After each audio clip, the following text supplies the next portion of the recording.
Hello dear students. Today we will talk about with the help of an example of fern of the brief explanation of the pteridophytes. So here we have an example of the pteridophyte which is known as fern. With the help of this example we will explain the whole diagrammatic representation. Now have a look. First of all we will start from the underground stem. This is the underground stem of the fern, which have got different types of rhizome like structures. Basically they convert into the adventitious roots, and this whole structure is related to the sporophyte, and above it there are different types of ball shaped structures. They are known as rameta, and after that the whole mature plant will develop from here with the help of leaves. These leaves are known as leaflets, and leaflets they are also called sporophylls. Some leaves have tendency they mold themselves in a circle way. So remember the word leaflets are known as sporophylls. So we will, with the help of the one leaf structure, we will discuss or explain the whole diagrammatic representation. This is the broad structure of the leaf. Edge of the leaf have got different types of ball shaped structure. They are known as sori. This is the broad way diagrammatic representation of the sori. Each and every sori have got, this is the leaf surface area. Simple sori is known as sorus. This is a singular number. And each sori have got different types of sporangias which collect different types of spores. Actually these sporangias are look just like this, just like a racket shaped structure.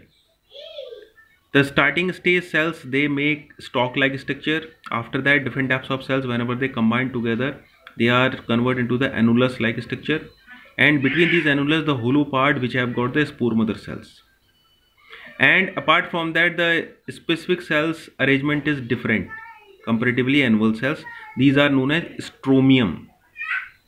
These spore mother cells further with the help of the cell division convert into the 4 tetrad spores, and further these 4 tetrad spores convert into different types of other spores. They all are haploid, and these all spores have tendency, in the case of favorable condition, they convert into the new prothallus or the gametophyte.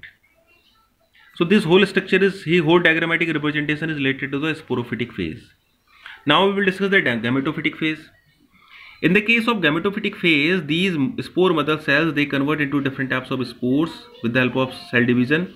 After that this spore germinate into the heart shaped structure which is known as prothallus.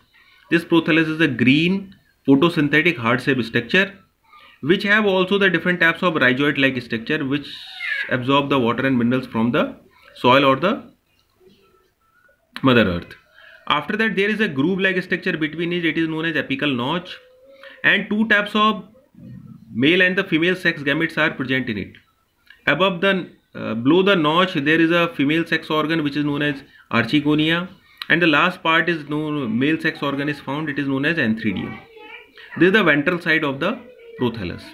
Now we will discuss the male and the female sex organs and the process of the fertilization. First of all, antheridia. Antheridia is known as it is responsible for the development of the male gamete. These all types of cells, whenever they combine together, lid cells, ring cells and the basal cells, they protect the development of the sperms and control the freeness of the sperms. From here these sperms generate. These sperms look just like this, or the male gamete. Archegonia is just like this, ventral shape. The soloon part is known as ventral, and different types of canal, 4 canal cells are also present in it. Between these all canal cells, one cell have tendency to develop into the egg cell. These sperms and these eggs, these both are haploid, and whenever the fertilization process will takes place, whenever the male gamete fuse with the female gamete, they convert into zygote, and zygote further convert into the diploid sporophyte, and diploid sporophyte further convert into the new plant. So this whole diagrammatic representation of the pteridophyte with the help of example of the fern is explained by him. In next video, we will discuss the gymnosperms.